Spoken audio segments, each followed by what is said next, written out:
What's up? Welcome to the Confluence.VC podcast. This podcast is meant to give you a personal glimpse into the next era of investors and operators.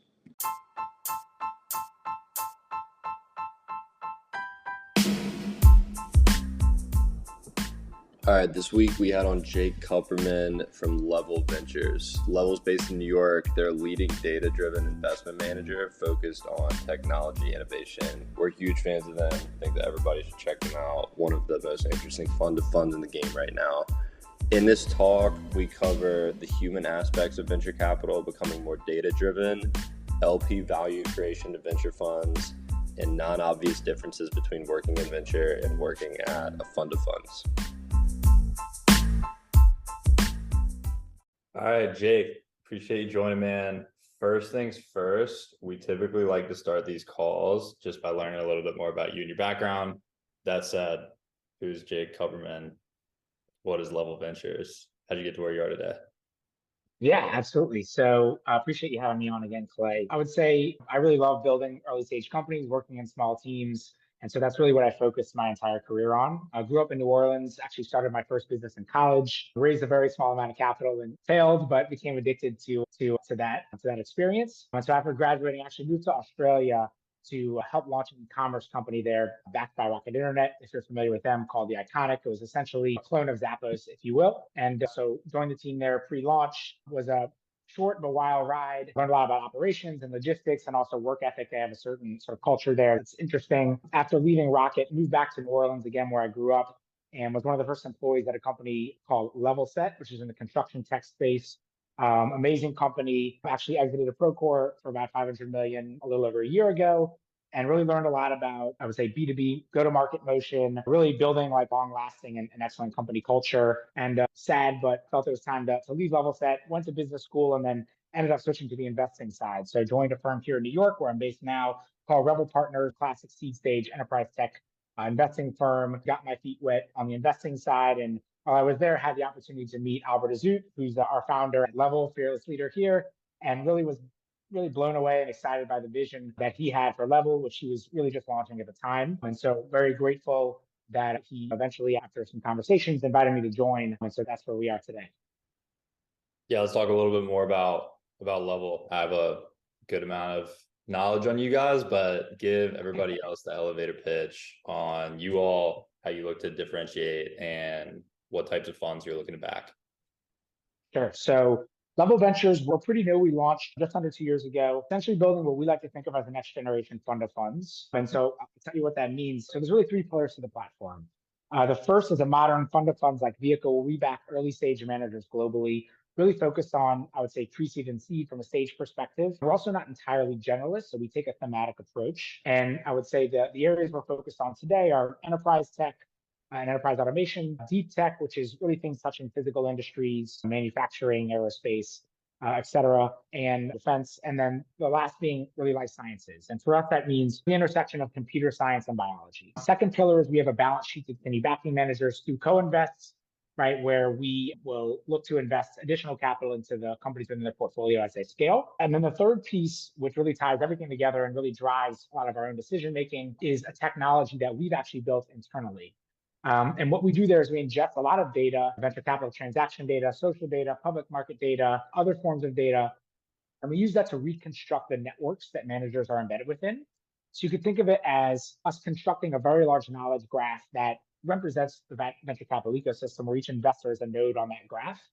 And really that allows us to explore and analyze and understand the relationships, the strengths of relationships investors within their network, how those relationships evolve over time, how they may evolve over certain topical areas. And then we actually run algorithms on the graph to score investors. And we believe, or at least I should say our back tests show, historically speaking, that those scores are actually quite predictive of future performance. Obviously, we'll see how that plays out moving forward. But that's something that we use to find managers, diligence. It's really an active part of our entire process, helps drive strategy.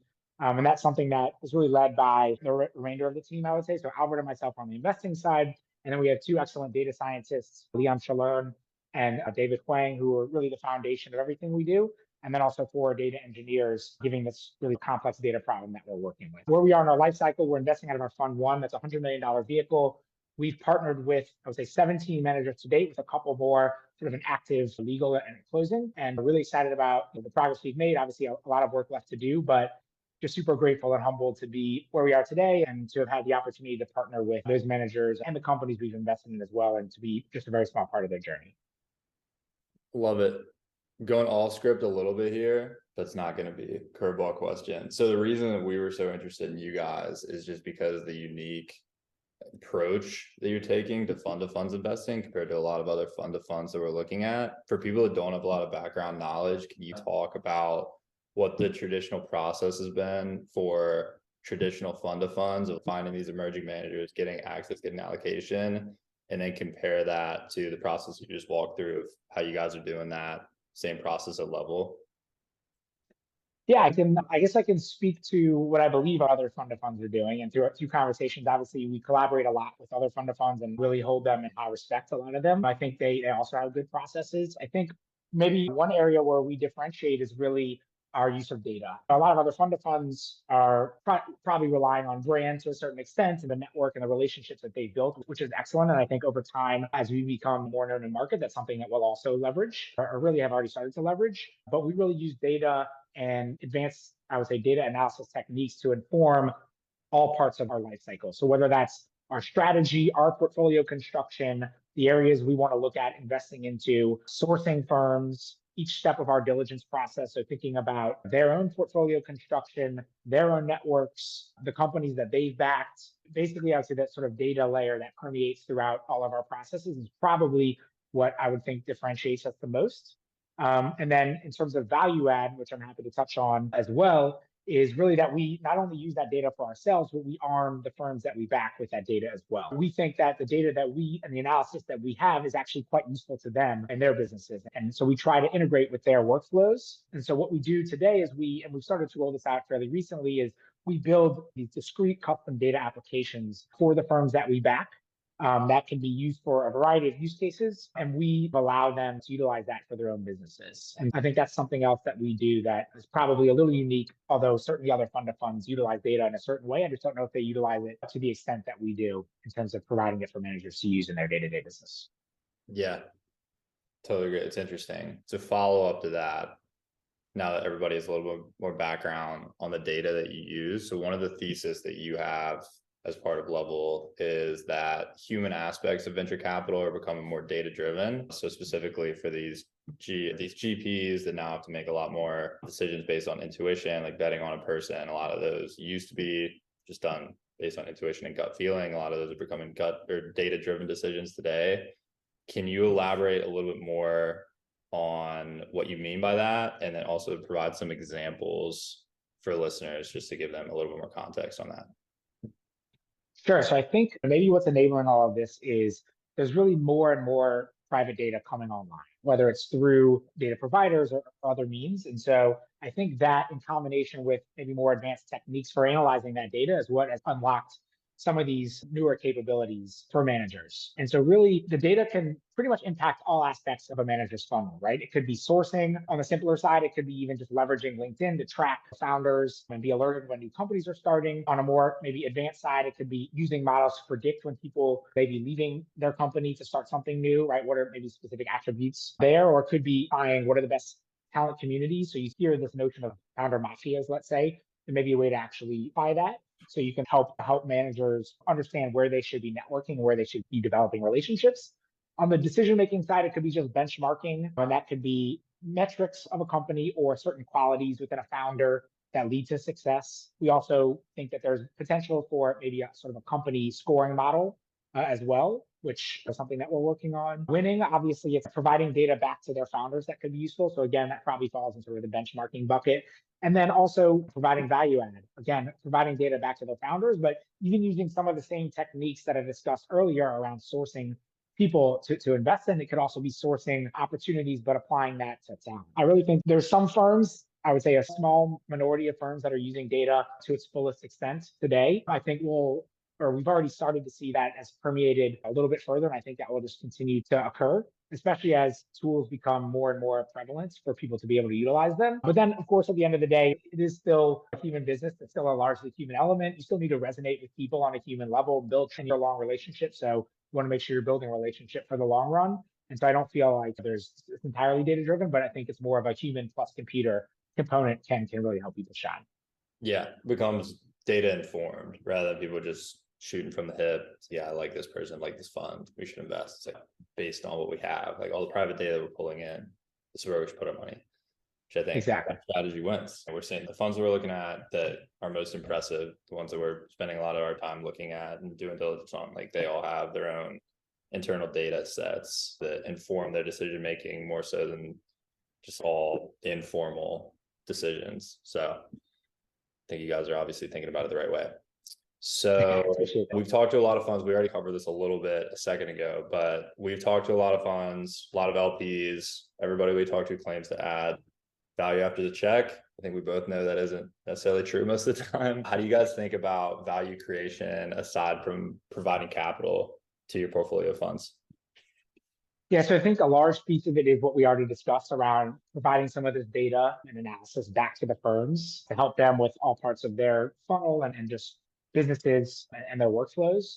So I'm not going to repeat that, but maybe a couple other things that come to mind. And this may not be as specific to Level, but maybe just fund of funds in general is the fact that we have a very wide purview across the venture ecosystem, right? We speak to hundreds and hundreds of funds each year. We understand, right, what's best practices, maybe benchmarks that fund of funds being siloed and their businesses don't necessarily understand or want to have visibility into. We can help them with funds. And so I think those are things we can help with. And then maybe just the last piece, other than the first two, is a lot of these emerging managers are not just investors, but really they are entrepreneurs in their own. Looking at managers that are at firms that are 30, 40 years old, a lot of these people are taking risks to go out and build a firm and really have a passion for what they're doing. And so we're also in a similar bucket. We're in the early stages of building our own firm. We're hungry. And I think that resonates. I don't know if that provides maybe a tangible value add, but I do think, again, this is a people business. And we really see ourselves not as traditional capital allocators, but more as entrepreneurs where the sort of LP layer of the ecosystem just happened to be our opportunity. And so I think just being in that same kin spirit with a lot of these emerging managers is also something that probably helps. Yeah, it totally makes sense. Let's see, switching gears a little bit here. So you touched on this in your intro, but before working at Level, you worked at a traditional venture capital fund at Revel. So having that experience of sitting at both of those tables, what are some non-obvious differences between working in these two types of environment, whether it's daily workflow, how you're spending your time, just like some other things that maybe people that are considering one or the other should be aware of that they're not necessarily talking about right now?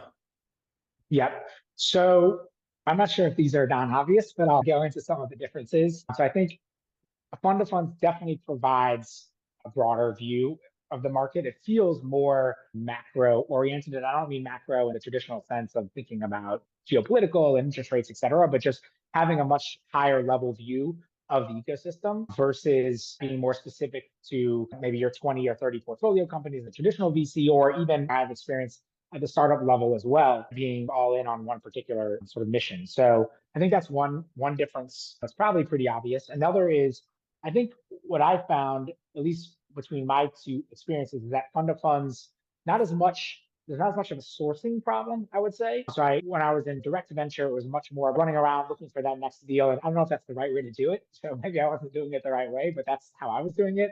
Always networking, making sure that you're staying top of mind, you're seeing deals, et cetera. I think fund of funds is probably a universe that is smaller and it's easier to wrap your arms around all of the funds that are out there, or at least get to very good coverage in an easier way, let's say. And so I don't think that the sourcing problem as much is there. But I do think maybe there's still a picking problem, which of course you also experience. And of course, you still need to win allocation and prove your worth to be able to get that allocation. So in those areas, I don't think there's much difference. Maybe one of the other things just from a day-to-day perspective is right now I'm spending most of my time speaking with managers rather than founders. And that's actually probably what I miss the most, I would say, about being on the venture side. Managers, obviously great and all super talented, smarter than I am. But founders, they're really the ones that leave you feeling like super energized, inspired, right? We still do invest in companies, so I still do calls with founders. And it's just, I always come away with from those sort of, I really want to do more of this calls. And I would say as part of our strategy, again, we do invest in both funds and companies. We really partner with our funds to invest in companies that come out of their portfolios. So throughout our life cycle to date, we've really focused on building up that foundation of funds first. And now I'm happy to say that we have a great foundation in place and we'll continue to invest there. We have plenty of dry powder to continue backing funds, but we're now shifting some more focus onto directs as well. So I'm excited to get back into that and lean more in there as well. Yeah.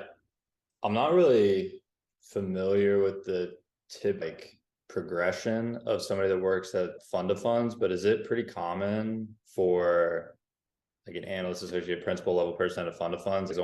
Is it almost a requirement for them to have venture fund experience before joining a fund of funds? I don't think so. I think it's a pretty small industry. I think it varies, just like in venture directly, right? Sort of backgrounds that vary and people take different paths. But no, definitely not. A lot of people come from more traditional sort of financial backgrounds. I'm sure other people come from venture backgrounds. I've met a lot of other entrepreneurial fund of funds that are starting up, let's say, that even come from sort of founder backgrounds. So I think it's a mix of paths. Makes sense. Yeah, I was just curious. Let's see. All right. So that answers core questions. You ready to move to quick fire? Yeah, sure. Cool. So we just got 3 questions here, meant to be answered in 2 sentences or less. We're pretty bad at actually hitting that threshold. I don't know if I'll be able to stick to that, but yeah, we'll try. First one, in the last year, what new belief, behavior, habit has most improved your life? so I would say maybe the most obvious thing is I got married recently. So I got married in October. And so obviously a lot of the sort of positive habits that my wife has have rubbed off on me. I think one thing worth noting, she grew up as an internationally competitive ice skater. And so there's a lot of things I've taken from that perspective, which I didn't at all have in terms of being more active or super disciplined or goal oriented or whatnot. I don't know if that's a specific example. Maybe just a quicker example is just honestly like going for a walk every day to start your day rather than waking up and going straight to my computer. And I can sound simple, but I can honestly say I think that's had a big impact on like my energy levels and sleep habits. So again, more than 2 sentences, but yeah. What's your biggest piece of marriage advice? well, I'm only about 4 or 5 months in. So I don't know if you should really ask me. I think I'll wait because I don't know if I feel qualified just yet enough to dish out advice, to be honest. Fair enough. What's something you believe that other people don't? It's always a tough question. I would say one thing I believe is that I think luck plays a more sort of magnified role in most people's lives in life than most people realize. And I would say not only the classical thinking of what family were you born into, what country, and so on, which is obviously important, but also even from if we're going back like an evolutionary standpoint as well. A book that I really like is called Darwin's Dangerous Idea. It's by Daniel Dennett. And one of the ideas among many is sort of the role of luck in terms of like how we came to be where we are today. Right? Evolution wasn't necessarily like a process for creating people. It was just a process that happened to create people. And if you rewound the tape and played it again, obviously something we can't do, but it could have played out very differently. And I think it's interesting to think about luck that way. And then maybe something else is even in business investing. I don't want people to think that when I say luck is important, that skill doesn't matter and that everything's a lottery ticket. I think actually quite the opposite. There's a spectrum. And one of my former professors that had a big impact on me, Michael Malvison, has actually written about this extensively. He calls it a paradox of skill. Essentially, when everyone, like in investing, becomes so skilled, it shrinks the standard deviation of skill, it narrows the band. And so then actually, again, magnifies the importance that luck plays. Anyway, I don't think that's an original idea of mine by any means. It's something I think about and something I think is underappreciated, probably because people maybe it makes them uncomfortable or makes them feel lack of control, or our brains like to think in terms of causality. And I don't think that fits the narrative. So yeah, maybe that's my quick answer, or not so quick answer. Yeah, no, luck plays a huge part, especially in the worlds that we live in. So yeah, I couldn't agree more. I think like best you can do is just be as prepared as possible when get your lucky break. At least that's how I think about it. Last one we got is if you had one ask for our listeners, what would it be?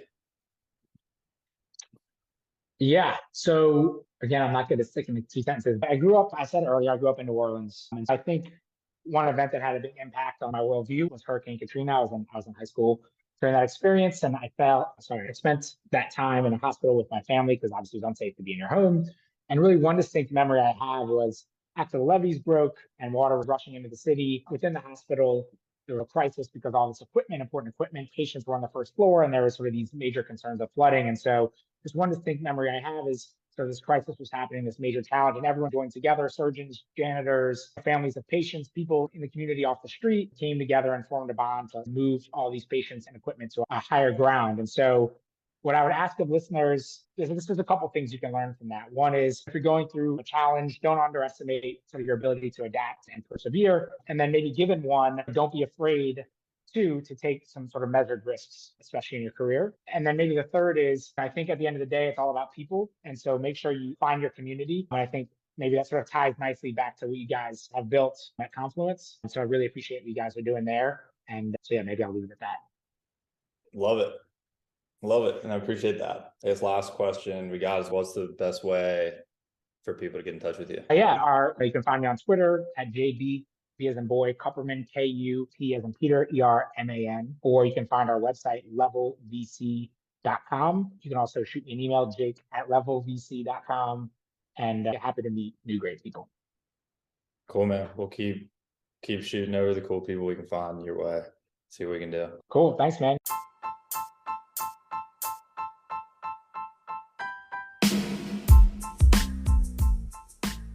Huge thanks again to Jake for coming on this week. Hope that each of you were able to pick up something valuable from this talk. If you're looking to get in touch with Jake, we've linked his social info in the description below. And then if you're also trying to get in touch with Level, their website is levelvc.com.